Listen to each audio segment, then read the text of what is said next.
Good evening, folks, and it's fantastic to be back in the saddle at Dinamo TV. My name is Tornchy Prulsatz, and like I said, it's an absolute pleasure to be back with you.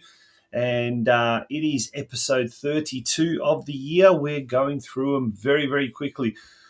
Well, the senior men's season might be over, but I'll tell you what, there's still a lot of football left in 2025. We've got the senior women's, their season is still going. And before you know it, we'll have trials for the juniors, the junior boys NPL, the mini roos, etc., etc. And speaking of which, precisely those are the topics that we'll be looking at tonight. Our guests for tonight's show, we will have Tom Pondeljak, the senior women's coach. He'll be talking to us about this Friday night's big blockbuster match at Churchill Reserve. And there's only 2 weeks to go of that season, so their season. And then straight after that, it's pretty much preparations for the Australian-Croatian soccer tournament up on the Gold Coast. Kristian Dolic, who's the president of the junior subcommittee or the junior section here at Dinamo, he'll be joining us also later on in the show to talk about several things. But tomorrow night there's an intra-club, I guess if you want to call it for want of a better term, an intra-club tournament happening, and there it is. There's all the information for the mini roos, and not only is it going to be something that's going to provide all of our players a chance to mix the teams up and get to know other players and get to know other club mates, but it's also an opportunity to raise money for our under-11 boys team, which is travelling to Japan for an upcoming tournament. So there's lots happening at the club. Obviously, we've also got some social news as well, plus all the news from the weekend just gone by. That's all coming up on the show tonight, so strap yourselves in, folks. And first of all, after this word from our major sponsor, the I&D Group, we've got tonight's news desk.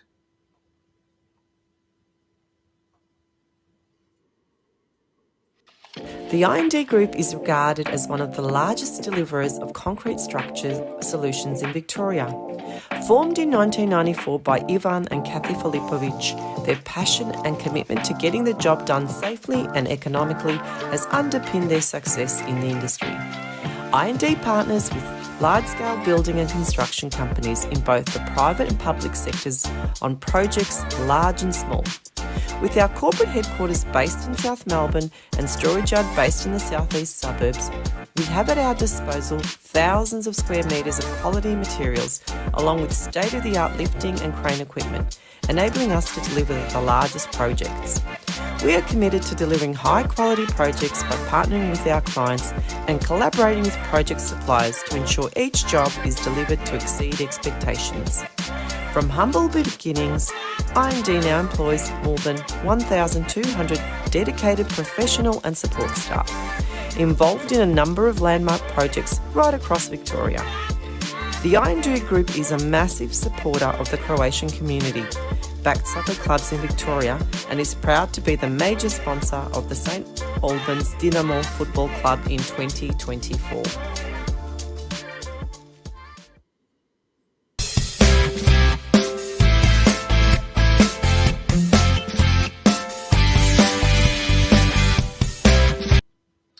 Well, we'll start tonight's news desk with highlights from our last round match against Hume City that was played at Churchill Reserve last Saturday. Your commentator is Katie Lembeski.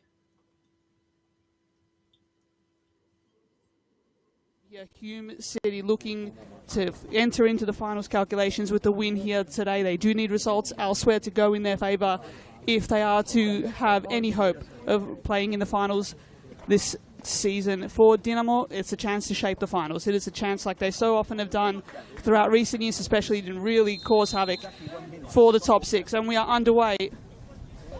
We saw really a pest there for the Dinamo defense. Corner comes in. Coming in off the crossbar, it's in. It's Bingham. 1-0 to Hume. Hume against the run of play with their finals hopes on the line. Strike once, strike over. Nothing doing, it looks like. Harker to stand over this one. and add a second. Jackson Riley with the challenge of denying Harker from the spot here. Keeping your nerve is crucial now.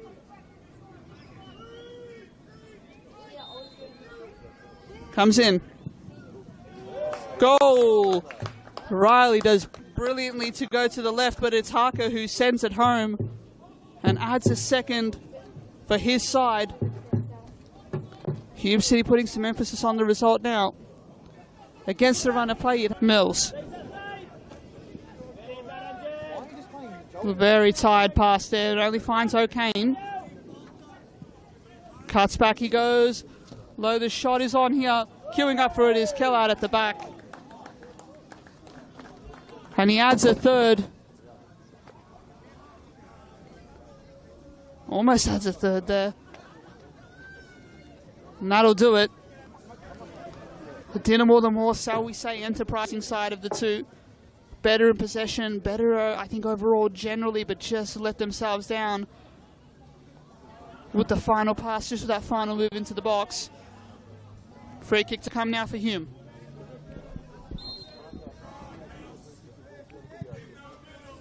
And it's in. And that's an absolute bullet of a free kick there.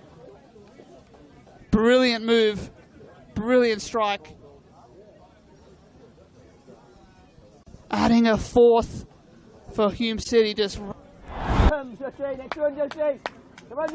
looks for Bingham, but Monek does well to deny it.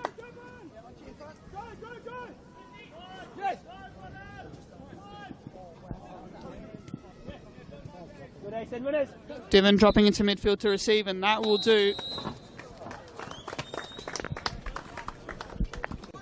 The final whistle blowing on both of these side seasons here at Fox Street in 20. Yeah, not probably the way we wanted to end, but nonetheless, the mission was accomplished because we avoided relegation and certainly did it in style towards the latter part of the season there.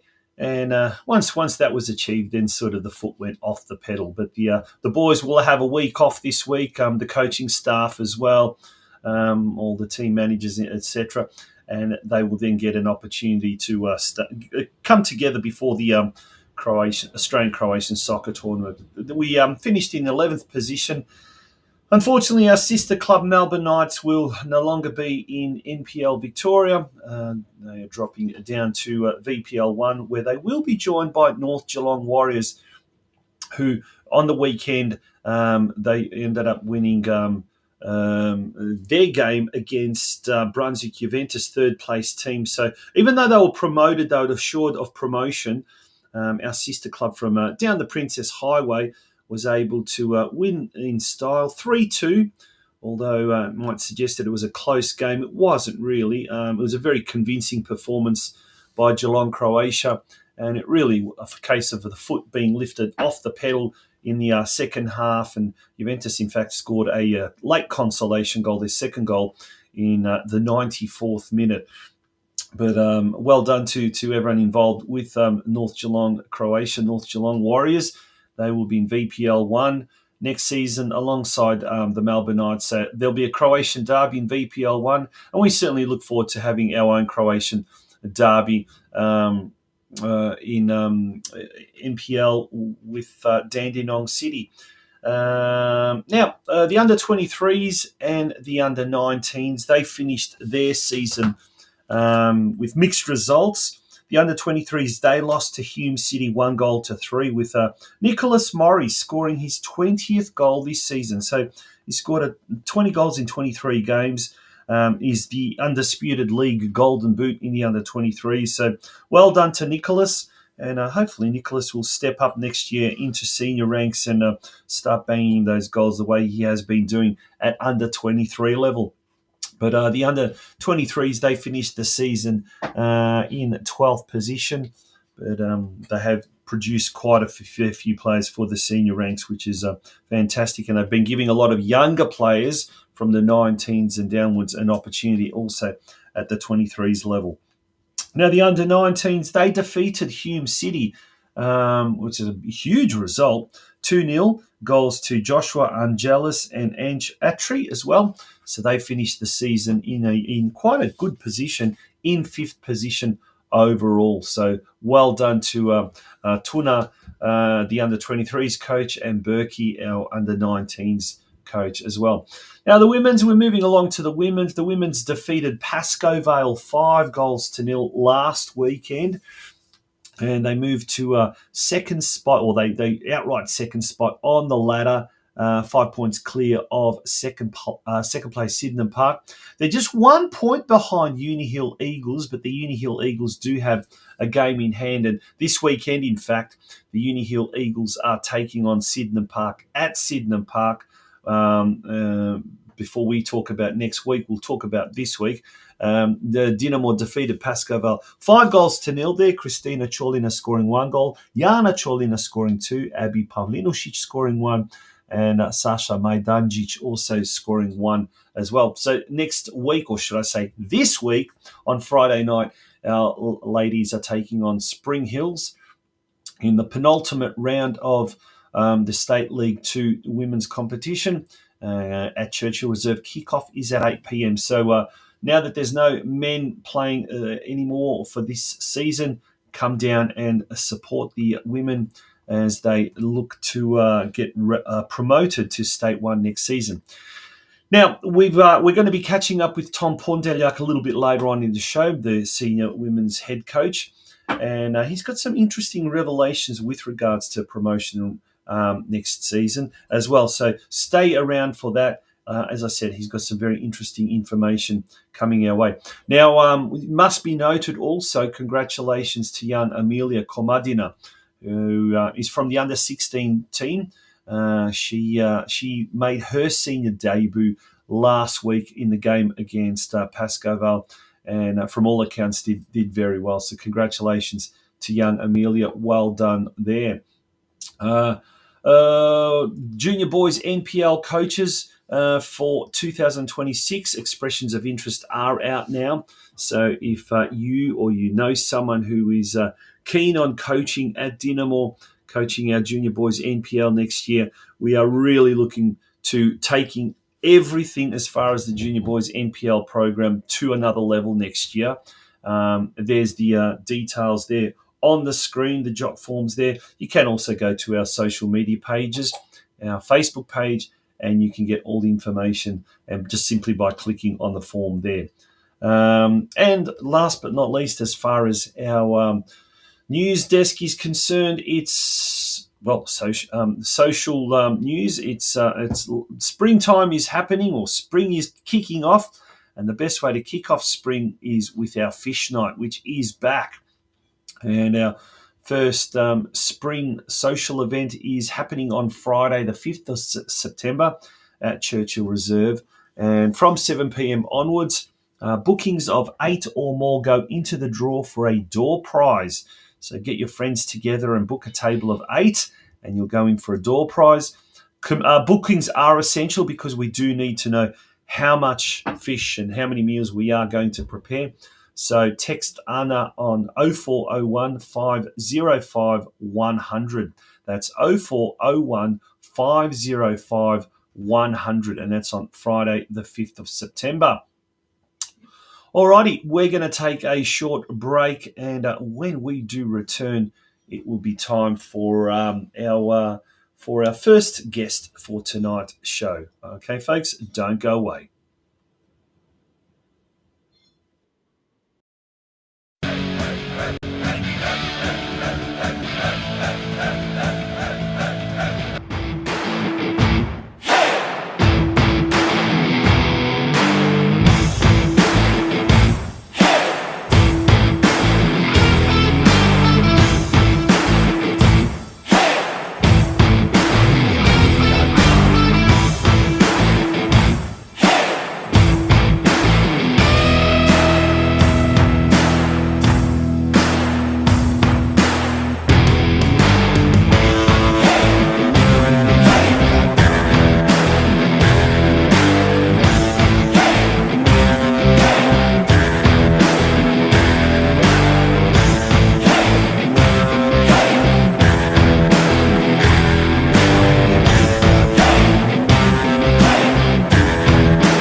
Welcome back to Dynamo TV, and it's time for our very first guest for tonight's show.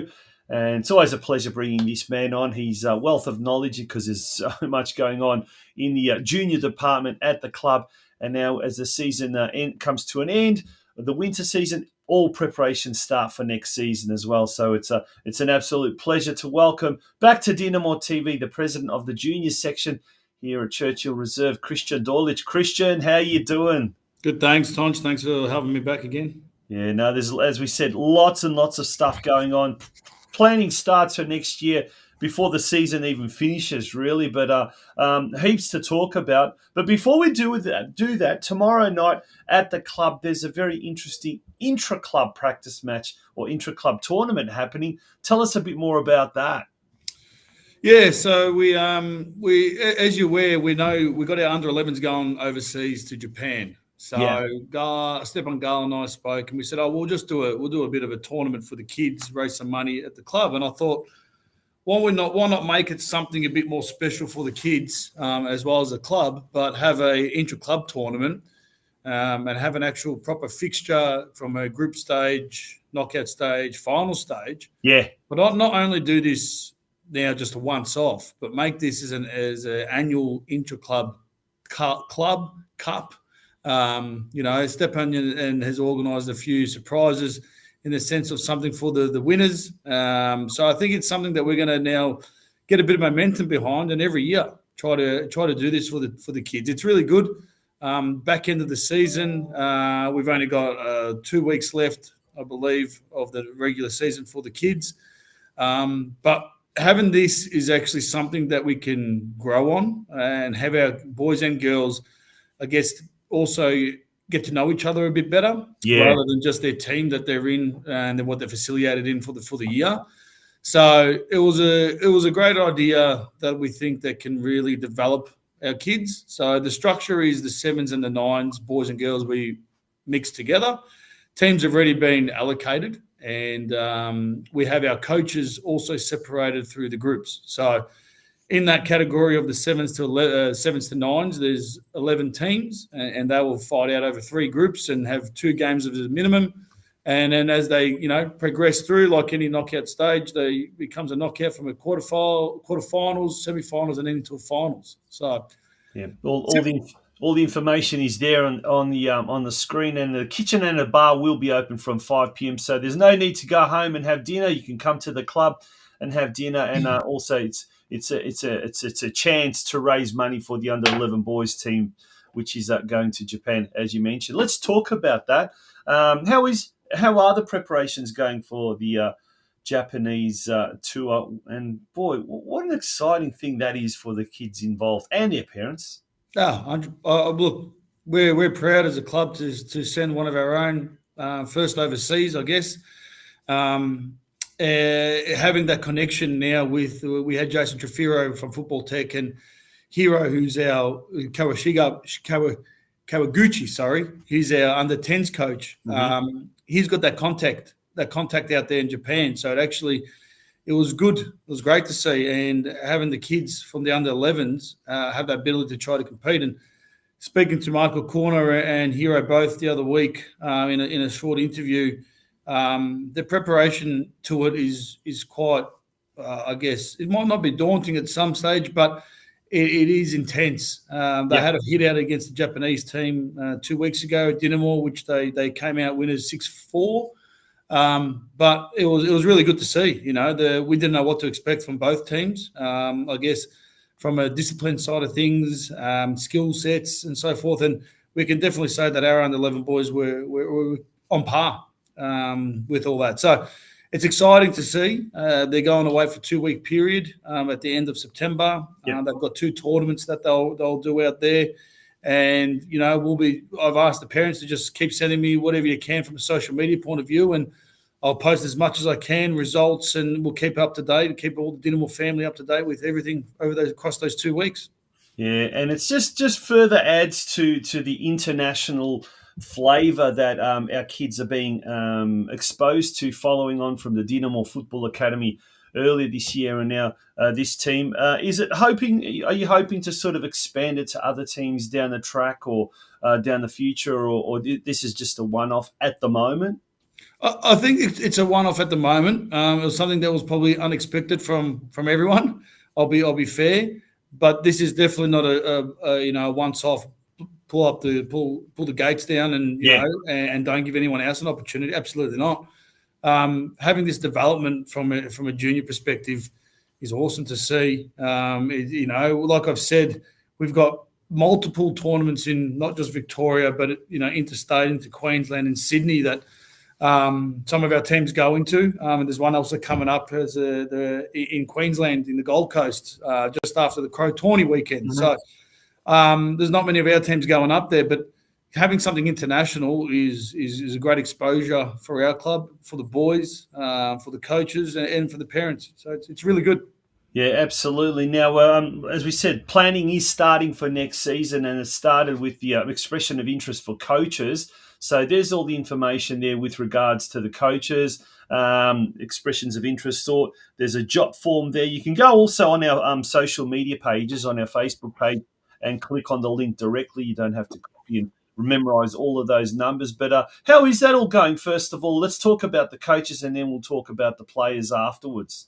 Yes, coaches. We're this year we got through the year. It was slightly tough, but we did get managed through it.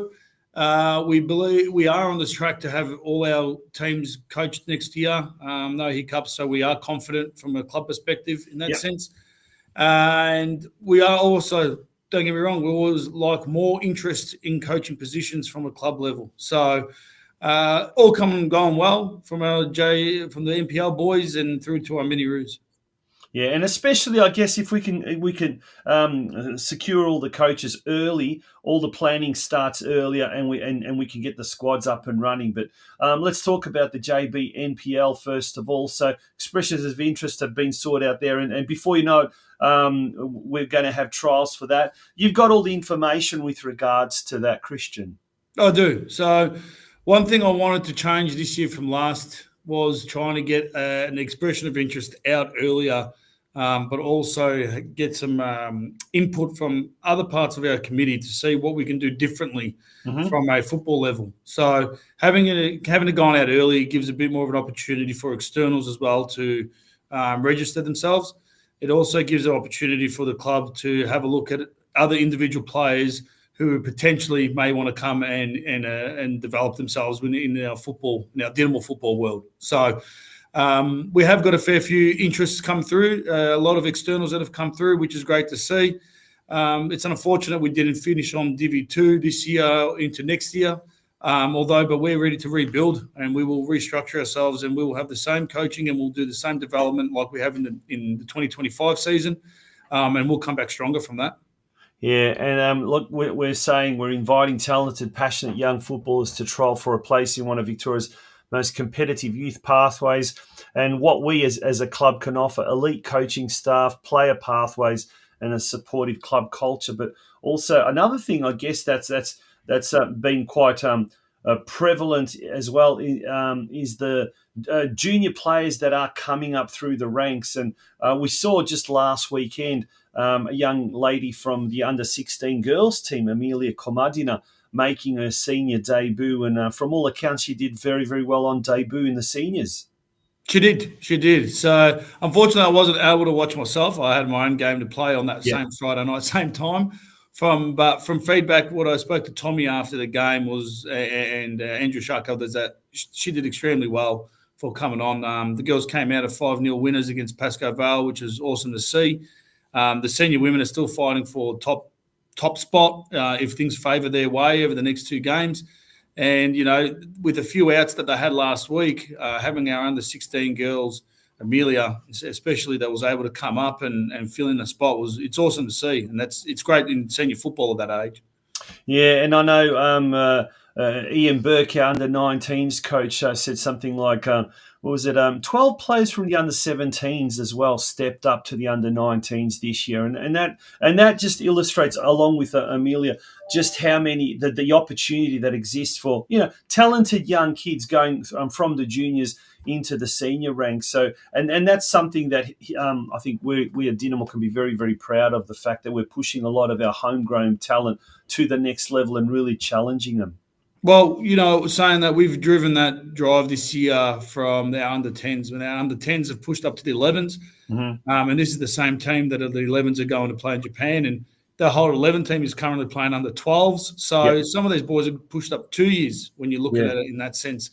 And then they go through it without the group, throughout the grade groups from under 10s and above. So I think striving on individuals that can have success in their football career and pushing them up to try to challenge themselves is something that we thrive on. I think it's something that we can, coach our kids to get that, to challenge themselves in that next position. So I think it's a great opportunity for all these kids that are stepping up 1 or 2 years up, going and playing senior football, if not going up from a 10s to 11s or 12s and so forth. I think it's awesome. And how do you find, what's the feedback from parents? Are they kind of initially a little bit skeptical or apprehensive, or are they see the vision that the club's trying to create and they grasp it wholeheartedly? Well, Tonch, it probably goes both ways, right? So you look as a parent, you look at your son or your daughter as an individual, and are they able to challenge themselves with bigger bodies, more physique, more skill set? And then look at it from a club level as well, is like, right, what are we doing to try to help that family and child succeed in their football path? So I think we are doing that, and I'll rephrase that. I know we are doing that. I know we are doing that. Trying to get the parents on the same side, like, we wouldn't give that opportunity if we didn't think they were capable of doing so. So, right. Look, don't get me wrong. It would be daunting for parents to see their son playing or their daughter playing against someone that's, another 20 kilos heavier, let's call it, or taller, to 20 centimeters taller. It does, you get intimidated by that. But from what I've seen, and I've seen a lot of the under 11s from the few boys that have who got pushed up, they fight. They do fight, and they love to play. That's what they drive themselves on, and the passion they've got just to fight for their team is awesome. It's awesome to see. So, and I'm not just saying it because for them, but I'm also saying it for the ones that have also gone up. Without a doubt, they're there for a reason. They've been pushed up because they've got that passion, that drive, that skill set, and they actually want to challenge themselves.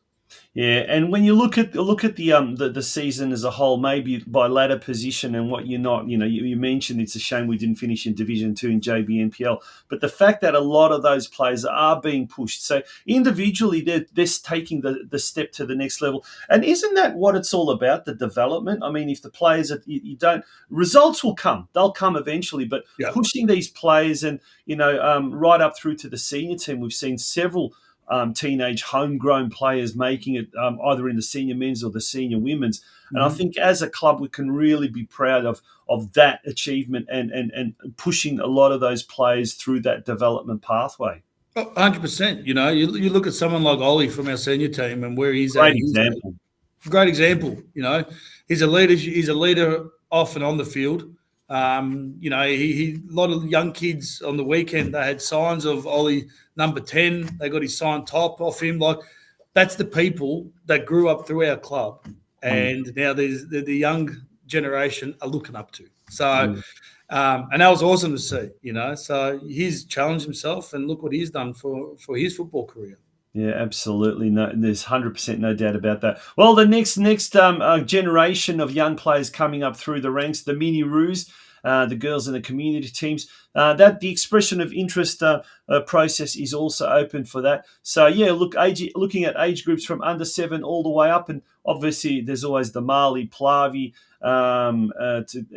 below that, but as well. But let's talk about the juniors and the community team. So it's obviously, as a club, we try and cater for all levels, all age groups, and this is an opportunity now for parents to sign their kids up, isn't it?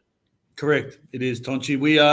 We are growing extremely quickly as a club, internally and externally. So having these kids be a part of us for another year is an awesome achievement. Having new kids, and I've seen the expression of interest in the last 24 hours of who's coming through, and look, mind me to say they may not all stay, but there's a lot of interest from external clubs wanting to come into us. I think our development of football from a junior level now from this year as well has really improved. And I think playing against externals, they see the way, the style of football we play, and it is intriguing. It is capturing for people for them to come over. But this is inviting from boys and girls, and from this expression of interest, the girls are going to explode once again. So the Marley Plavi started. They'll commence off back in Easter of next year. Just after that's when we usually start for a 16, 18-week period. Mm-hmm. Although, the under sevens through to community levels, this year will be pretty high. Now we're going to start looking. We need to find more ground space. That's our problem. That's sort of the growing problem everywhere, isn't it? That's for sure. But mate, this just illustrates how hard you and everyone behind the scenes is working. That we're end of August and already planning is ahead for next year. And I'll actually just bring that slide up again. The trials will commence from Monday the 15th of September right through to Wednesday 23rd September. So folks, don't hold off. Now's the time to put that expression of interest, because obviously the club then can plan ahead and see how many pitches we need, how many coaches we need, how many sessions we need, all of that kind of stuff. But it seems to be a big headache, but a great headache to have, that the club is growing at such an incredible rate. Yeah, in the last week, everyone, you've been around the club and everyone's talking, back into the season, now we can all relax. Yeah. It's good to know that parents can relax and so forth. But I know Stepan and I, this is where we start to probably work a little bit harder in the back end. During the season, it's status quo. The fixtures and stuff are sorted. It's now planning for the new year. Yeah. Ensuring we've got enough equipment, ensuring enough coaches, allocated players for teams. So there's a lot to do in the background.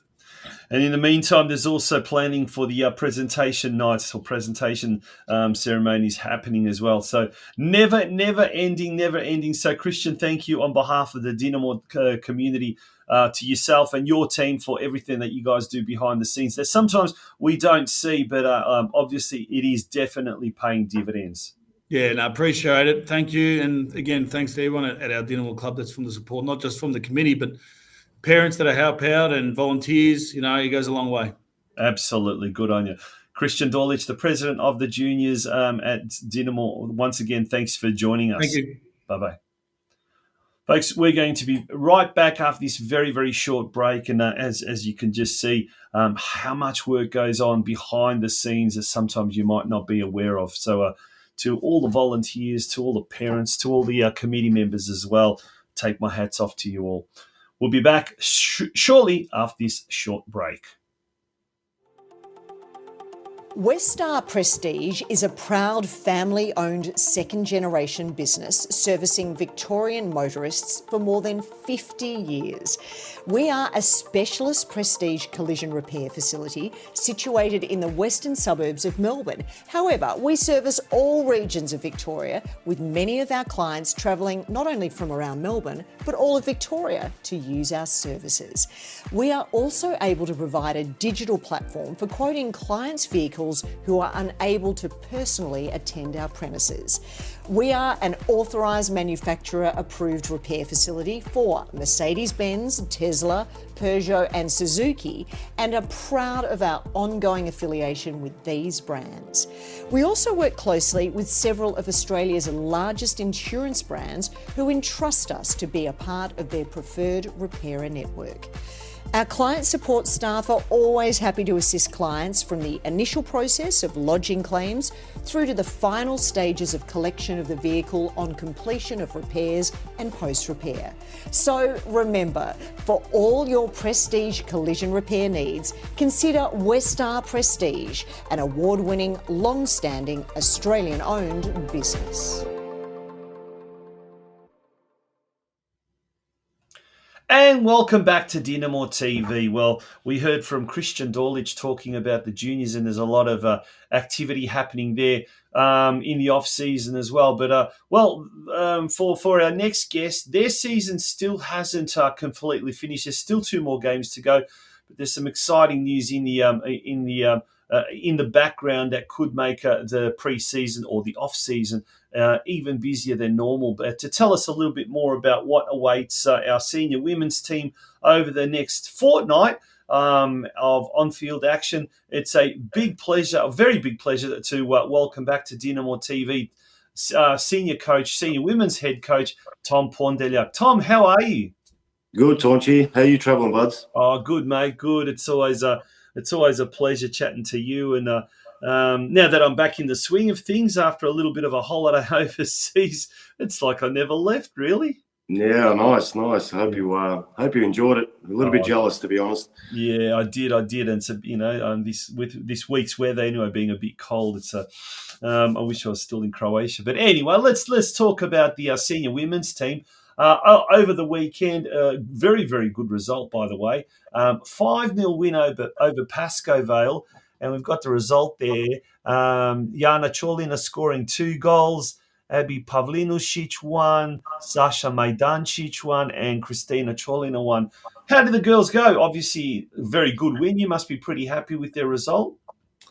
Yeah, look, Taunch, obviously coming into the game, and just sort of going off the previous result we had against them, which was 11-0 sort of win. And from all reports, I wasn't at that game that particular day, but the boys were saying that, the opposition were more or less like witches' hats. So we were kind of expecting a little bit of a cruisier night, but it kind of didn't pan out that way, to be honest, as I found out later when I double-checked the both team sheets from previous the previous game and obviously on Friday night. So they kind of changed their roster around a bit. They had about 7 new plays in there, and to be honest, it was quite noticeable. They gave us a really tough time, especially in that first half. They came flying out of the blocks. They were quite sharp, and I think they caught us a little bit cold in that first half, and we were still, we were probably a little bit shell-shocked ourselves. So look, they were a good side. They had a lot of quality, and went into the halftime break at 1-0 up, and I've got to be honest, I wasn't particularly happy with the way we were travelling, and gave the girls a little bit of a spray at halftime, to be honest. Yeah, something I don't do often, but every now and again, it just you sort of feel like you got to sort of let them know where they're at and what's expected and obviously what's at stake. So to their credit, they took it on board and came out in the second half a completely different side and really came out and started to dominate the game. And obviously you can see from the result, 5-0 at the end, scoring 4 goals in that second half. It just proved, just the difference from the first half to the second half. The girls really stepped up a couple of gears in that second half and showed what they were really about. And that was great to see. So the character there, to turn things around, at half time, I think it just shows tremendous character within the group. Yeah, now we're going to deviate a little bit off the script because you brought up an interesting point where the girls got a spray at halftime and they came out completely different in the second half. Now you're involved with we're involved with the senior men's team as well as the senior women's team, obviously. And the blokes and the girls, do they react differently when the coach at halftime gives them an almighty spray? Do the girls seem to react a little bit better? Are they kind of reacting out of fear? Or is it, they genuinely kind of want to impress that, the father figure, the coach being the male and that father figure? Do you see any difference between the way girls and guys react or senior men and senior women react to a spray at halftime? To be honest with you, Taunch, I'd have to say, obviously I've been involved in both. So yeah, I've seen both sides and I've got to be honest, they all react the same way. They don't say anything. Yep. They're just looking straight, dead in your eye. Yep. Obviously listening to every word that you're saying. And for the most part, they take it on board, be it the males or the females. Yep. But they obviously take it on board. They obviously know that the coach is quite serious in what he's saying, and what he expects and what he wants from the group. And like I said, more often than not, you do get that positive reaction, whether it's the guys or the girls. So, interesting. Look, they all generally react the same. They just stay quiet. They stare you dead in the eye. They probably want to kill you at the end of the day. But more often than not, you come out, with obviously a positive sort of performance. Positive outcome, yeah. Well, it was positive outcome, yeah. It was certainly a good win, and it keeps the team just within striking distance of Uni Hill Eagles. And look, let's face it, there's still 2 games to go for Dinamo and 3 for Uni Hill Eagles. I think they've got a catch-up game to go, but they haven't lost a game all season, so it's highly unlikely. But regardless of the fact of whether we're able to catch them or not, there's been some developments where we believe quite possibly, the top 2 teams might get promoted into State 1 next year. Tell us a bit more about that. Yeah, look, Torch, obviously we've sort of had a bit of a look at what the FE has put out. I think they put out recently a bit of a restructure of promotion relegation, and obviously in respect with us with the State 2, and the last we've seen was that the two teams go up into State 1 and 2 drop out, where in previous years, from what we knew and obviously what we went through, it was only the top team that sort of got promoted. So look, we're going to go with the fact that we believe that the top 2 will get promoted. We'll obviously push to maintain that second spot on the ladder, albeit maybe a miracle might come our way with Uni Hill, but we'll keep on playing that we're obviously going to try and cement that second spot, and if a miracle does come our way, it'll be awesome. But so yeah, as far as we sort of know at the moment, from reading in of what FE have sort of put out, that the top 2 will get promoted.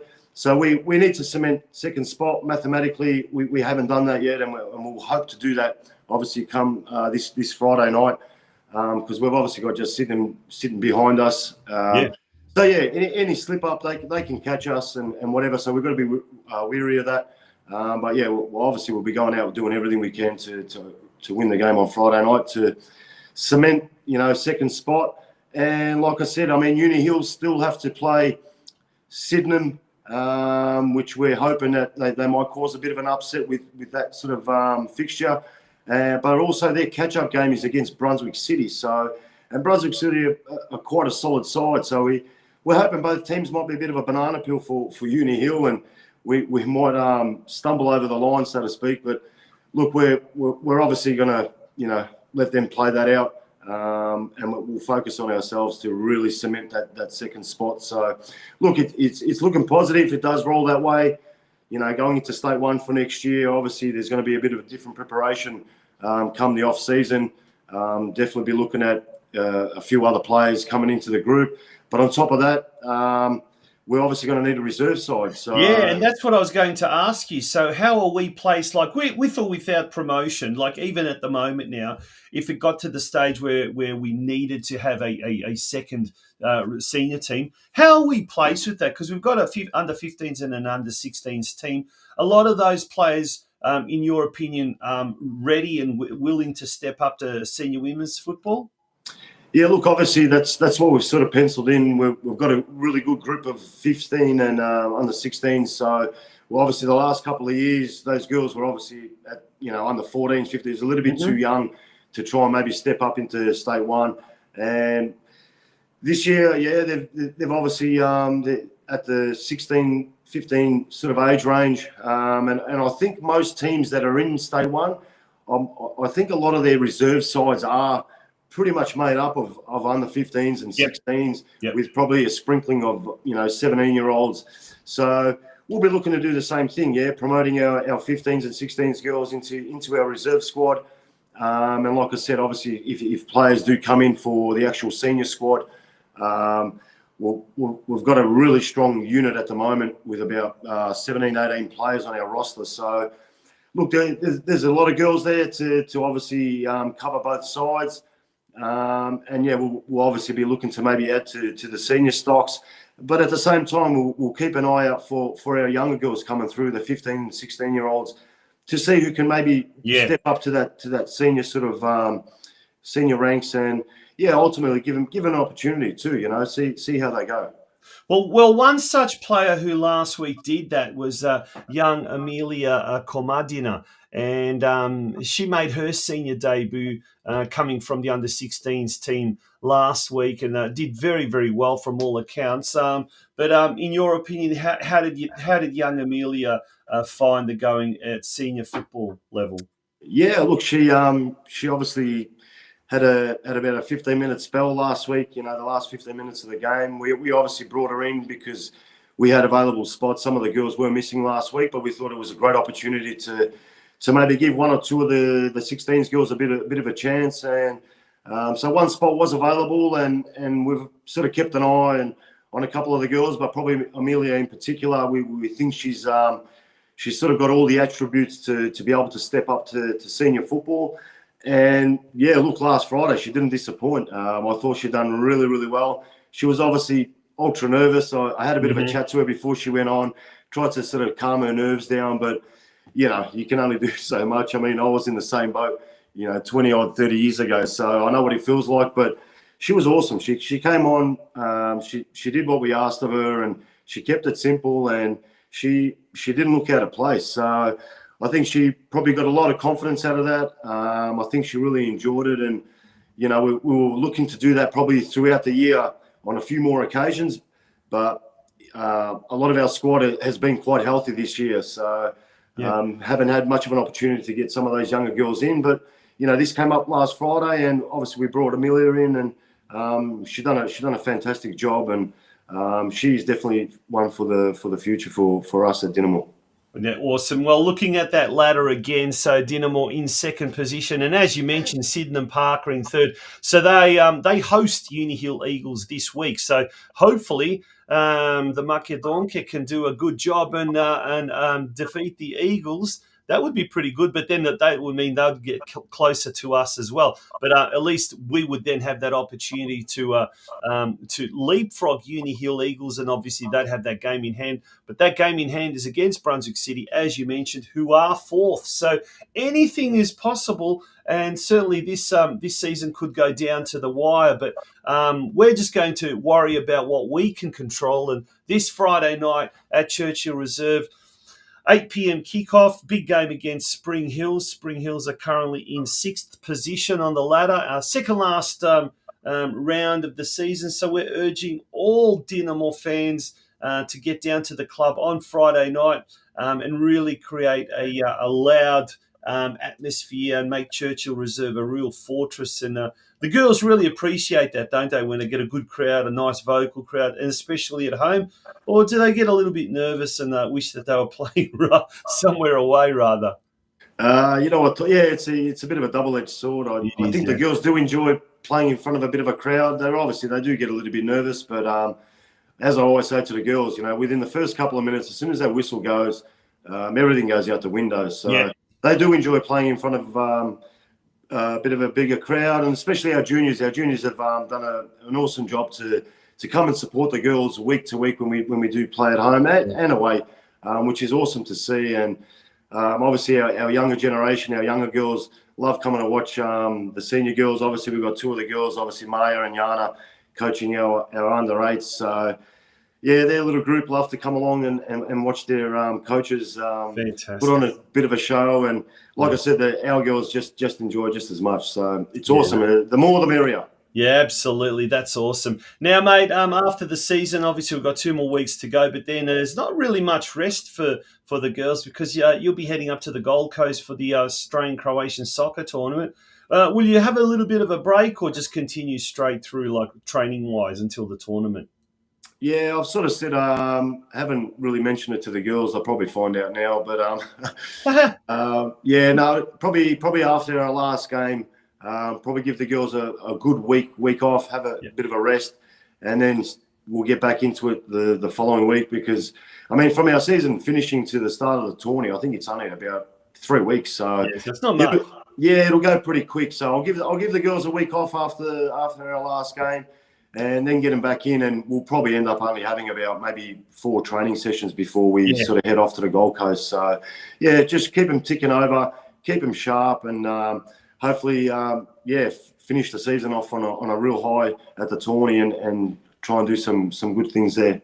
Well, it's been a fantastic season so far, and there's been some real stars that have been unearthed this year as far as I'm concerned. I'm sure the Dinamo community is concerned, but I think what's been really fantastic is just the way the clubs embrace the senior women's team. And as you said, some of the juniors that regularly come to games and things like that. It's, those young girls, those 7, 8, 9-year-old girls now have real, true, bona fide stars that they can look up to, idols that they can look up to right at our own club. So to me, that's just such a fantastic thing. And mate, you're doing such a fantastic job, you and Shaka and some of the rest of the coaches as well, doing a fantastic job. Just keep on doing what you guys are doing. And fingers crossed, who knows, the next 2 weeks might deliver some surprising twists and turns as the State League Women's 2 division comes to a conclusion.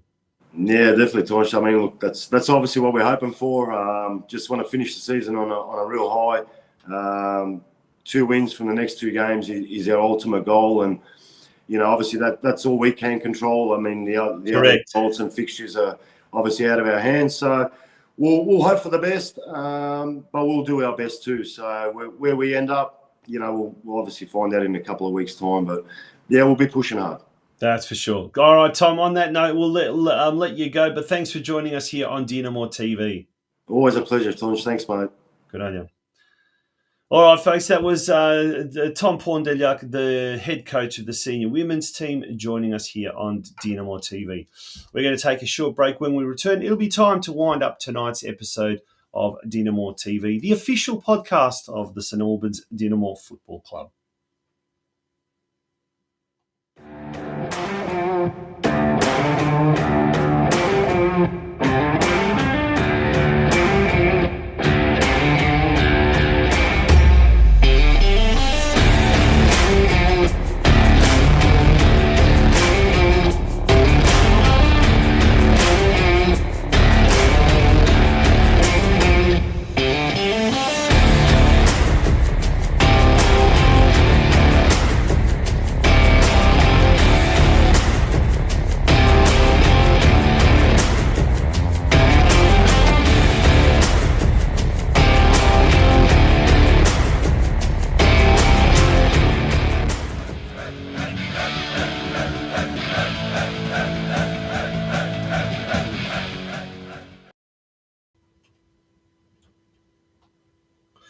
And that, folks, brings us to the end of this week's episode of Dinamo TV, episode 32 in total for this year. And we look forward to having your company again next Wednesday night at 8 p.m. Until then, good night, and thank you for being with us here on Dinamo TV.